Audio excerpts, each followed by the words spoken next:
شهر غریب بی تفاوت کوچ کردیم، از رفیقا زخم خوردیم تا یه روزی بر نگردیم. رحمت خونمون رو دوشمونه مایه آه دور اینقدر زیبا شدی. ما واقعا با هم چه کرد؟ ما غنیمت‌های بی‌رویای این جنگای سردیم. سلامتی چخیل شد اومده؟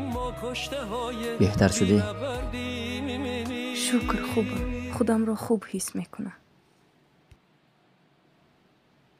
خدا را شکر که بعد اینقدر دوری ها و ناامیدی ها به وصال یکدیگر رسیده. راستی تا حال باورم ناآمده ایستاده است که ما زن و شوهر شدیم. فکر میکنم در خواب است. پایان شب سیاه سفید است گفتند. برای همین هیچ وقت نباید ناامید شد.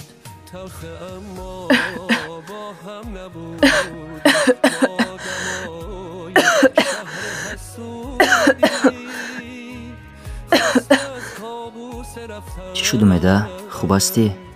خوبم، کمی سرم چرخ زده ایستاده است. کمتر آب میارید؟ خوب حاضر.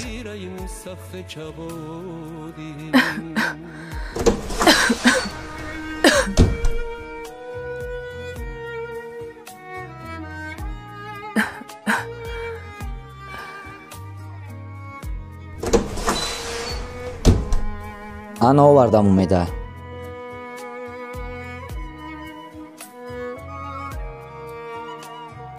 اومده؟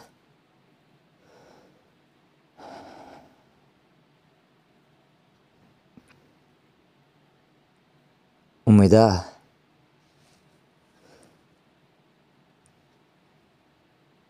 اومده؟ پس بدیم فرصت خنده ها، پس بدیم شادی تو صدا، پس بدیم قلب عشق آشنا، لااقل پس بدیم گریه. امید، من به این ازدواج راضی نیستم. بچه جان، آخر ما همدیگر رو دوست می‌داریم. تلخ اما با هم نبودیم، ما دمای شهر حسودی، خسته از کابوس رفتن، دور از اون روزای روشن، بی تفاوت زیر این سقف کبودیم.